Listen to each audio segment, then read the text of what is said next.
चलिए आपको अब ये बताते हैं कि विपक्ष के जो नेता है उनका किसान आंदोलन को लेकर क्या कुछ कहना है। बड़ा शर्मनाक बयान है। धरती के भगवान अन्नदाता को नक्सलाइट कहना, मार्क्सिस्ट पे हिंसा का इल्जाम लगाना, वो 17 दिनों से जिस अनुशासन के साथ, जिस प्यार मोहब्बत के साथ आने जाने वालों के साथ वो व्यवहार कर रहे हैं। वाटर कैनन झेला उन्होंने, लाठियां झेली, हर तरह की विपदा झेली, ऊपर से होने वाली बारिश झेली, पर मैं उनके संयम को सलाम करता हूं, प्रणाम करता हूं। ऐसे किसानों को मार्क्सिस्ट कहना, गुंडा कहना, अपराधी कहना भारत सरकार का दिवालियापन है मानसिक रूप से। सीधी सी बात है, मुझे दुख के साथ ये कहना पड़ रहा है कि मैंने अपनी स्मृति में इतनी असंवेदनशील सरकार नहीं देखी थी, जहां प्रतिरोध, जब खेतीहर समाज संकट में है तो प्रतिरोध को कभी खालिस्तानी कभी पाकिस्तानी, तो फिर बात क्यों कर रहे हो भाई? समाज, खेतीहर समाज आपसे चांद नहीं मांग रहा, वो कुछ व्यवस्थाएं चाह रहा है जिससे कि वो खत्म ना हो, जिससे कि पूंजी के समक्ष उसको कोर्निश न करना पड़े, और आप उनका डेमोनाइजेशन कर रहे हैं। मैं आग्रह करूंगा, इससे पहले कि बात बहुत आगे निकल जाए, आप कोई सिरा ढूंढ ना पाए, कृपया किसानों को सुनिए। जानकारी के लिए हमारे साथ हमारे सहयोगी नवदीप छावड़ा जुड़ चुके हैं। सीधा नवदीप का रुख करते हैं। नवदीप, कल से सियासत जो है बहुत गरमाई हुई है। आंदोलन को एक नया रूप देने की कोशिश भी की जा रही है, चाहे वो विपक्ष हो चाहे सत्ता पक्ष हो। कल एक बड़ा अहम इल्जाम जो है वो रेल मंत्री की तरफ से लगाया गया और प्रेस कॉन्फ्रेंस करके बाकायदा कहा गया कि जब तक ये आंदोलन जो है माओवाद और नक्सलवाद से रहित नहीं होगा तब तक बातचीत के कोई मायने नहीं निकल पाएंगे। पहले खालिस्तानी बताया गया कुछ लोगों की तरफ से, अब इसमें माओवाद और नक्सलवाद की ये बताया जा रहा है कि वो भी अब यहां पे मौजूद हो चुका है। इस पे क्या पंजाब के लोग सोच रहे हैं? देखिए, बिल्कुल राजेश, जब से ये मूवमेंट शुरू हुई है पंजाब के अंदर भी, जब ये लगातार एक स्थायी मोर्चा सिंगू बॉर्डर पर लगा था, तब भी आरोप लगे थे कि कई खालिस्तानी जो लोग हैं उस धरने के अंदर मौजूद हैं और इस कहीं ना कहीं प्रदर्शन को एक अलग रंग देने का प्रयास किया जा रहा है। लेकिन अब दिल्ली के अंदर जिस तरीके से हम देख रहे हैं कि लगातार पिछले 2.5 हफ्ते से ये प्रदर्शन हो रहा है, तो अब वहां पर चाहे वो नक्सलवाद की बात हो, चाहे वो माओवाद की बात हो, चाहे वो खालिस्तान की बात हो, लगातार ये तमाम चीजों का आरोप लगाकर और कहीं ना कहीं इस जो प्रदर्शन को डाइवर्ट करने का प्रयास जरूर किया जा रहा है। लेकिन मैं आपको बताना चाहूंगा राजेश कि जब इतना बड़ा प्रदर्शन होता है और इतने लंबे समय तक प्रदर्शन चलता है, इसके बावजूद भी आप देखिए कि किसी भी किसान आंदोलन में अभी तक कोई उपद्रव की घटना नहीं हुई है, किसी आम जनता को नुकसान नहीं पहुंचाया गया है। और जब ये किसान पंजाब में बैठे थे या पंजाब से लेकर दिल्ली चले थे, बार बार किसान नेताओं का यही कहना है कि किसी एक सिंगल व्यक्ति को नुकसान पहुंचाने का प्रयास नहीं किया गया, वो केवल अपने अधिकारों के लिए दिल्ली बैठे। लेकिन अब सरकार जो है वो उनकी नहीं सुन रही, जो उनकी मांगे नहीं सुन रही। अगर आगे कोई ऐसा घटना होती है तो कहीं ना कहीं ये सरकार की जिम्मेदारी भी बनती है। दूसरा मैं आपको बताना चाहूंगा राजेश, पंजाब पुलिस के एक डीआईजी, उन्होंने आज अपने पद से इस्तीफा दे दिया, क्योंकि उन्होंने साफ तौर पर कहा कि पंजाब का जो किसान है वो दिल्ली के अंदर बैठा है, सर्दी में बैठा है, और वो भी पंजाब किसान का बेटा है, इसलिए उसको अपने पद पर रहने का अधिकार नहीं है।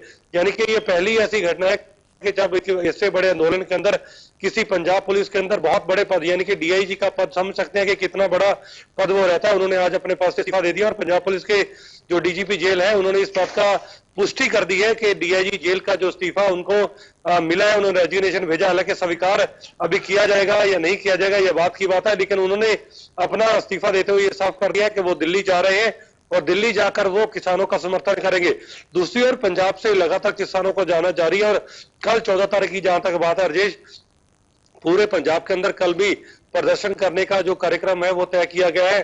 कल कांग्रेस पार्टी जो है वो सिंगू बॉर्डर के जो यहाँ पर बॉर्डर है अलग अलग, वहां पर जिला स्तर पर कांग्रेस पार्टी प्रदर्शन करेगी। इसके अलावा जो डिप्टी कमिश्नर के ऑफिस है वहां पर जो तमाम किसान संगठन है वो अपना घेराव बड़ा जारी सवाल ये रखेंगे। भी बनता है कि हरियाणा में सरकार पहले भी किसानों को घुसने नहीं दे रही थी, ऐसे में हरियाणा सरकार की ओर से पंजाब और हरियाणा के बॉर्डर्स पर क्या आगे की रणनीति अपनाई जा रही है? क्या सुरक्षा के इंतजाम किए जा रहे हैं? किस तरीके से किसानों को क्या रोका जाएगा?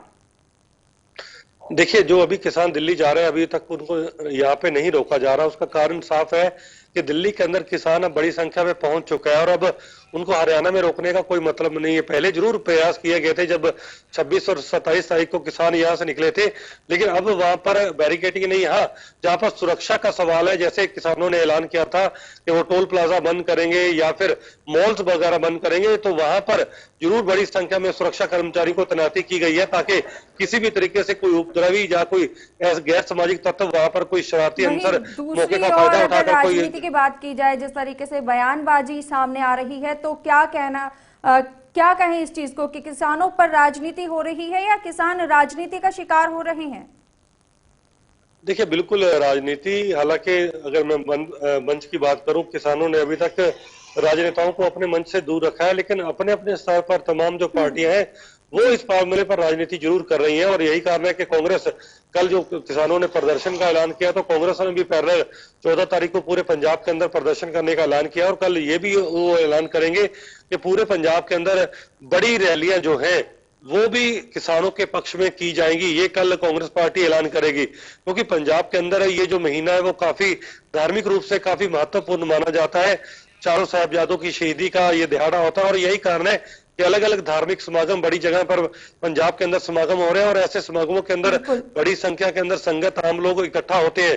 तो कांग्रेस पार्टी चाहती है कि वो किसानों के प्रदर्शन की आड़ में कहीं ना कहीं सहानुभूति लेने का प्रयास कर रही है और ये बताने का जरूर प्रयास किया जा रहा है कि वो किसानों से पीछे नहीं। यही कारण है कि श्रोमणी अकाली दल हो, आम आदमी पार्टी हो, तमाम पार्टियां कल का दिन बहुत ही अहम माना जा रहा है। क्या सरकार किसानों के सामने प्रस्ताव रखती है या किसान मानते हैं? क्या होने वाला है ये कल की तारीख ही बताएगी। बहुत बहुत धन्यवाद हमारे साथ जुड़ने के लिए और ये तमाम जानकारी देने के लिए। चलिए अब आपको सुनाते हैं कि बीजेपी का क्या कुछ कहना है।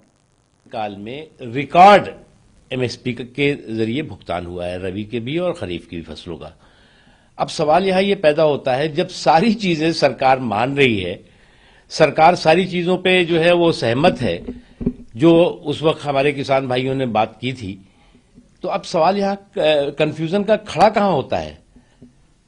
कंफ्यूजन केवल उन ताकतों ने खड़ा करने की कोशिश की है जो ताकतें की शुरू से 6 सालों से लगातार हर राष्ट्रीय मुद्दा हो, किसानों का मुद्दा हो, मजदूरों का मुद्दा हो, आर्थिक मुद्दे हो, राष्ट्रीय सुरक्षा के मुद्दे हो, देश में कंफ्यूजन क्रिएट करना और कंफ्यूजन क्रिएट करके हम ये जो डिफीटेड डायनेस्टी है, ये डिफीटेड डायनेस्टी देश की डेमोक्रेसी को डिफेम करने की कोशिश करती है और उसमें कुछ उनके साथ लग्गू बग्गू और कुछ चंगू मंगू लगे हुए हैं। लेकिन हमारे किसान भाइयों को ये बात समझना चाहिए कि मोदी जी क्या है। मोदी जी एक कमजोर तबके, एक गरीब तबके, एक पिछड़े तबके, खेत खलिहान चौक चौराहों चौपालों से संघर्ष करके आए हैं। वो कौन लोग हैं? आखिर फार्मर्स के जो तीनों कृषि सुधार विधेयक हैं उसमें किसानों के हित का फैसला लिया गया है। डॉक्टर स्वामीनाथन की रिपोर्ट के हिसाब से उपज का 1.5 गुना एमएसपी है। शुरू में क्या आपत्तियां थी कि हमारी एमएसपी समाप्त हो जाएगी, उसको आज लिख करके कृषि मंत्री ने जो भी उनको चार्टर दिया है उसमें साफ है कि एमएसपी जारी रहेगी। प्रधानमंत्री ने भी इस बात को कह दिया। दूसरी आपत्ति थी कि एपीएमसी कमजोर हो जाएगी या समाप्त हो जाएगी। यह भी कह दिया कि मंडी समितियों में और स्ट्रेंथन करेंगे, पंजाब की हो, हरियाणा की हो, सारी मंडी समितियां।